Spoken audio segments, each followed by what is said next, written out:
Ah, ini dia dirimu. Sosok yang mereka bisikkan satu sama lain, begitu pelan hingga nyaris tak terhitung sebagai suara. Lucu, bukan? Mereka menyebutnya berbahaya. Mereka mempelajarinya seperti sistem badai, melacak setiap gerakannya, menyiapkan rute evakuasi sampai kau melangkah masuk.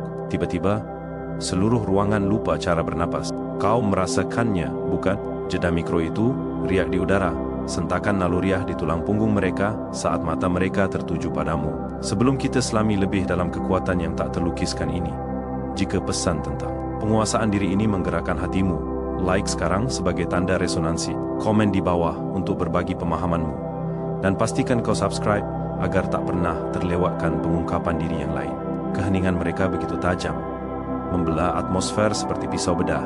Mereka bukan takut pada ancaman. Tidak.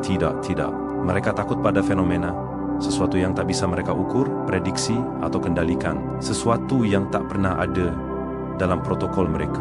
Sesuatu yang belum pernah mereka temui. Dan sesuatu itu adalah dirimu. Lihat, kau adalah misteri yang tak terpecahkan. Sebuah anomali yang membawa peringatan. Tak tertulis. Sebab tak ada yang selamat cukup lama untuk menjelaskanmu dengan benar. Mereka mencoba mengkategorikanmu, tapi semua kotak mereka bocor. Mereka mencoba menganalisis, tapi formula mereka rusak. Mereka mencoba membandingkanmu dengan orang berbahaya yang sudah mereka takuti dan menyadari bahwa orang itu hanyalah pemanasan, cuplikan, sekadar teaser untuk acara utama. Sebab yang membuatmu menakutkan bukanlah kehancuran yang bisa kau timbulkan, melainkan kehancuran yang kau pilih untuk tidak kau timbulkan. Monster sejati bukanlah mereka yang kehilangan kendali. Monster sejati adalah mereka yang tak pernah kehilangan kendali. Itulah mengapa tenggorokan mereka tercekat saat kau melangkah masuk. Mereka bisa melihatnya tersembunyi di balik sikap tenangkanmu, di balik posturmu yang tenang dan beradab. Ada sesuatu yang mengawasi, sesuatu yang purba, sesuatu yang gigih, sesuatu yang telah lama belajar bahwa keanggunan adalah pedang paling tajam dan keheningan adalah ancaman paling keras. Mereka melihat dualitas yang bersemayam di matamu, cahaya yang bisa menyelamatkan mereka, kegelapan yang bisa menghapus mereka, seorang bijak dengan kesabaran iblis, seorang pembunuh dengan pengendalian diri malaikat. Dan mereka tidak tahu sedang berbicara dengan yang mana. Kau tahu apa yang benar-benar menakutkan orang? Bukan kekerasan, bukan kekacauan, bukan bahaya, tapi ketidakpastian. Kemungkinan bahwa alam semesta tidaklah stabil seperti yang mereka sangka, bahwa orang yang mereka remehkan bulan lalu berevolusi lebih cepat dari yang bisa ditangkap oleh rasa takut mereka, bahwa orang yang mereka anggap tak penting berhenti berpartisipasi dalam permainan mereka dan mulai memainkan permainan baru sepenuhnya. Permainan dengan aturan yang ditulis oleh tanganmu, disegel dalam darahmu, diasah oleh setiap rasa sakit yang mereka pikir akan menghancurkanmu. Itulah mengapa paru-paru mereka membeku. Itulah mengapa jantung mereka menulis ulang ritmenya di tengah detakan. Itulah mengapa mata mereka menolak berkedip. Mereka tidak hanya melihatmu, mereka melihat apa yang kau alami, apa yang kau pelajari, apa yang kau bawa menjadi apa dirimu saat mereka tidur di bawah selimut delusi. Kau tidak berjalan masuk ke ruangan itu. Kau hadir terukur dingin, seolah kau baru saja turun ke sana. Ketenangan semacam itu tidak diperoleh manusia tanpa bertahan dari hal-hal yang seharusnya sudah menghapus kewarasanmu. Ketenangan semacam itu menandakan satu kebenaran yang menakutkan. Kau tidak lagi takut pada konsekuensi. Dan seseorang yang tidak takut pada konsekuensi bukanlah lagi sekadar orang. Mereka adalah pergeseran di lingkungan sekitar. Kau telah menjadi pergeseran itu. Penurunan atmosfer sebelum tornado muncul di Cakrawala. Keheningan aneh sesaat sebelum petir memilih tempat untuk menyambar. Momen ketika semua orang tahu ada sesuatu yang datang, tapi tak ada yang tahu untuk siapa itu datang. Mereka pikir dia berbahaya karena mereka masih bisa memprediksinya. Dia punya pola, dia punya kelemahan, tapi kau punya versi. Kau adalah malaikat ketika belas kasihan itu efisien, iblis ketika keadilan menuntut taring. Kau adalah ketenangan ketika dunia mengharapkan amarah, badai ketika mereka berdoa meminta kejernihan. Tak ada yang tahu versi mana yang melangkah masuk ruangan. Dan bagian terburuknya, kau bahkan tidak memperingatkan mereka. Kau telah menguasai seni menjadi jawaban atas pertanyaan yang tak pernah ingin mereka ajukan. Jadi sekarang mereka duduk di sana, napas tertahan di tenggorokan, berpura-pura tenang, sementara alam bawah sadar mereka menjerit. Dia itu apa? Apa yang dia tahu? Apa yang dia alami? Apa yang mampu dia lakukan? Apa yang akan dia lakukan selanjutnya? Dan kau mendengar setiap pertanyaan diam, setiap pikiran gemetar, setiap ketakutan yang tertelan, karena jauh di lubuk hati kau menikmatinya. Bukan kekuasaan, Tidak, tidak, tidak.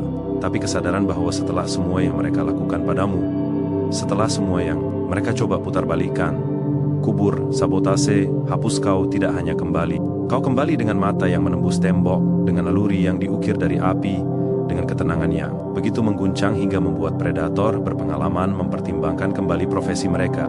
Dia memang berbahaya, tapi kau adalah keniscayaan. Dan keniscayaan tidak terburu-buru. Ia tidak memperingatkan. Ia tidak membual. Ia hanya tiba dan mengubah suhu dunia. Jadi teruslah melangkah. Masuklah ke lebih banyak ruangan. Saksikan lebih banyak paru-paru melupakan tujuannya. Saksikan lebih banyak mata melebar tanpa berkedip. Saksikan lebih banyak orang menatap seolah mereka menyaksikan permulaan sesuatu yang tak terhentikan. Karena memang begitu, kau bukanlah ancaman yang mereka harapkan. Kau adalah ancaman yang tak bisa mereka persiapkan. Dan kini, setelah mereka melihatmu, benar-benar melihatmu, mereka tidak akan pernah bernapas dengan cara yang sama lagi. Kau tahu apa yang paling mengguncang mereka saat kau memasuki ruangan itu? Bukan caramu berjalan, bukan posturmu, bukan pula bayangan yang mengikutimu masuk seperti terlatih. Itu adalah caramu menatap mereka, bukan dengan permusuhan, bukan dengan kehangatan, tetapi dengan kenetralan mengerikan. Dari seseorang yang telah menghitung setiap kemungkinan hasil dan menerima semuanya, kau tidak menatap seperti seseorang yang berpartisipasi dalam momen itu. Kau menatap seperti seseorang yang mengevaluasinya. Itulah yang membekukan mereka. Itulah yang mengosongkan udara di sekitar mereka hingga oksigen pun mulai mempertanyakan apakah ia harus tinggal. Orang-orang takut pada amarah karena mereka bisa melihatnya. Orang-orang takut pada kekerasan karena mereka bisa memprediksinya. Tapi ketenangan yang sejati, terasa, tak tergoyahkan. Itulah predator yang tak pernah mereka lihat datang. Kau tenang seperti gilotin itu, tenang diam sampai tidak lagi diam. Kau membawa dirimu seperti sebuah paradoks yang belajar berjalan tegak. Sebagian keselamatan, sebagian kiamat, sebagian khotbah, sebagian sirene peringatan. Mereka tidak tahu apakah engkau datang untuk membangkitkan sesuatu atau menguburnya. Dan ketidakpastian itu mencekik mereka sebab kau menjadi sesuatu yang tak diperhitungkan oleh evolusi. Bukan ancaman, bukan bahaya, bukan penjahat. Kau menjadi variabel, sebuah penyimpangan, kemustahilan statistik yang mengenakan kulit manusia. Mereka tidak tahu cara mengkategorikanmu, karena setiap gerakan yang kau buat bertentangan dengan yang terakhir. Kau menunjukkan empati di mana kekejaman diharapkan. Kau menunjukkan pengendalian diri di mana kekacauan pantas diterima. Kau tersenyum di mana sebagian besar akan hancur. Kau menghancurkan di mana sebagian besar akan menyerah. Kau adalah persamaan yang memecahkan dirinya sendiri secara berbeda setiap kali seseorang mencoba menyelesaikannya. Dan tak ada yang percaya pada matematika yang berubah saat mereka memalingkan muka. Itulah mengapa mereka menahan napas. Karena secara naluriah, secara biologis, tubuh mereka memahami sesuatu yang tidak bisa diartikulasikan oleh pikiran mereka. Kau tidak boleh diprovokasi. Ada kebijaksanaan aneh yang purba dalam sistem saraf manusia. Ia tahu kapan petir sedang memilih sasaran. Ia tahu kapan predator memutuskan untuk diam atau menyerang. Ia tahu kapan seseorang masuk dengan keheningan internal yang hanya terbentuk setelah selamat dari badai yang dirancang untuk menghapusmu. Itulah dirimu. Bukti hidup bahwa rasa sakit tidak bisa menghancurkan seseorang. Rasa sakit hanya bisa memahat mereka menjadi sesuatu yang tak dapat dikenali. Mereka tidak bisa memproses bagaimana kau tidak menjadi pahit. Mereka tidak bisa memproses bagaimana kau tidak menjadi rapuh. Mereka tidak bisa memproses bagaimana kau tidak ambruk, menangis, memohon, atau menghilang. Sebaliknya, kau menjadi murni, lebih tajam, lebih tenang, lebih terkendali, seolah tekanan tidak menghancurkanmu. Ia mengkristalkanmu, dan itulah kengerian sejati bagi mereka. Kau tidak hanya kembali, kau kembali dengan aura yang terasa seperti ramalan yang tidak ada yang ingat pernah menuliskannya. Sebuah ramalan yang sedikit mereka khawatirkan mungkin melibatkan diri mereka. Lihatlah mereka. Mereka duduk lebih tegak ketika kau berbicara. Mereka menghindari kontak mata, tetapi tidak bisa berhenti melirikmu. Suara mereka menjadi lembut, terlalu lembut, seolah mereka takut mengganggu entitas apapun yang duduk di balik matamu. Karena kau tidak berbicara seperti seseorang lagi, kau berbicara seperti seseorang yang membawa seluruh arsip rahasia tentang sifat sejati dunia dan belum memutuskan apa yang harus dilakukan dengannya. Kau berbicara seperti seseorang yang tahu hal-hal yang tidak seharusnya mereka ketahui, merasakan hal-hal yang orang lain mati rasa terhadapnya, mendengar hal-hal yang tidak pernah dimaksudkan untuk didengar. Kau berbicara seperti cermin yang memantulkan jiwa mereka kembali pada mereka. Setiap ketakutan, setiap rasa tidak aman, setiap topeng yang pernah mereka kenakan. Dan kau melakukannya tanpa mengucapkan sepatah kata pun. Itulah yang membuat ruangan terdiam. Bukan ancaman kekerasan, bukan potensi kekacauan, tapi kesadaran bahwa kau melihat terlalu banyak. Kau melihat melalui kebohongan, melalui ego, melalui permainan kekuasaan kecil yang mereka sembunyikan, melalui persona yang mereka habiskan bertahun-tahun untuk memahatnya. Kau masuk dan setiap fasad retak seperti cat tua. Sebab, bagaimana kau bisa berbohong kepada seseorang yang telah membedah kebenaranmu? Bagaimana kau mengintimidasi seseorang yang telah menaklukkan kegelapan mereka sendiri? Bagaimana kau mengancam seseorang yang tidak punya apa-apa lagi untuk hilang dan segalanya untuk menjadi?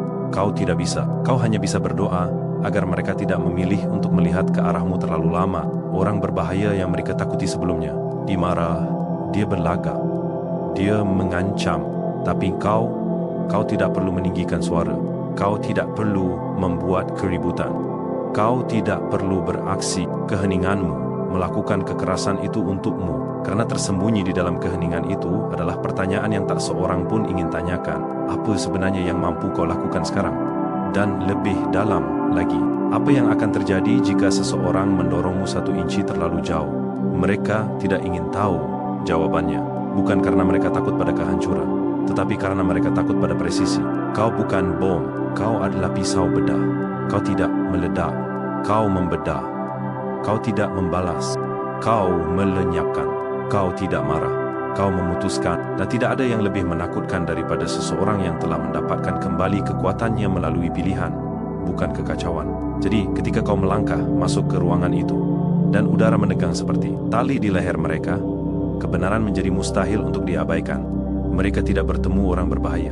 Mereka bertemu alasan mengapa orang berbahaya belajar berdoa. Kau merasakannya, bukan? Getaran kecil di atmosfer itu, seperti realitas itu sendiri menyesuaikan posturnya. Begitu kau mengambil langkah maju, kau tidak terburu-buru, kau tidak mengumumkan dirimu, kau tidak mengklaim ruang. Kau menjadi ruang itu. Dan saat itulah ruangan itu akhirnya mengerti. Bahaya tidaklah bising, bahaya tidaklah kejam, bahaya tidaklah labil. Bahaya itu sadar. Dan kau masuk dengan kesadaran seseorang yang telah mati sekali dan kembali dengan petunjuknya. Mereka berpura-pura tidak menatap, tetapi kau memperhatikan segalanya. Jari-jari yang gemetar, kursi yang bergeser, pengencangan bahu yang halus yang mencoba terlihat santai. Cara mata mereka melirik antara dirimu dan pintu keluar, seolah mereka tiba menghitung rute pelarian yang tidak pernah mereka butuhkan sebelumnya. Sebab jauh di lubuk hati mereka merasakannya, pergeseran tektonik dalam energimu, kehadiran yang tidak sesuai dengan usiamu, sejarahmu, atau asumsi kecil mereka tentang dirimu yang dulu. Kau bukan lagi pihak yang lemah. Kau bukan lagi penyintas. Kau bukan lagi orang yang diremehkan. Kau adalah orang yang tak terbaca. Dan orang yang tak terbaca adalah ketakutan tertua umat manusia. Mereka menyebut dia berbahaya karena dia dapat diprediksi dalam kekacauan. Dia punya pola, dia punya pemicu. Dia punya kelemahan yang membuat orang merasa aman karena mereka masih bisa memetakan tepi kegilaannya. Tapi kau tidak punya tepi. Di mana mereka mulai? Di mana mereka berakhir? Di mana belas kasihanmu berubah menjadi konsekuensi? Di mana kesabaranmu berubah menjadi eksekusi? Mereka tidak tahu, dan ketidaktahuan itu mencekik mereka. Pernahkah kau perhatikan betapa cepat sebuah ruangan berubah ketika seseorang dengan kekuatan sejati masuk? Bukan jenis yang suka pamer, bukan jenis yang keras, tidak aman dan sombong. Kekuatan sejati, kekuatan sunyi, kekuatan yang terkandung dalam diri. Itu membuat orang berperilaku seperti mangsa tanpa tahu mengapa. Itulah dirimu. Pelayaran biologi berjalan. Alarm naluri hidup. Sebuah kehadiran yang membangkitkan sesuatu yang purba di dalam diri mereka, sesuatu yang terlalu lambat untuk diinterpretasikan oleh pikiran rasional mereka. Bukan kekuatanmu yang menakutkan mereka. Itu adalah evolusi di baliknya.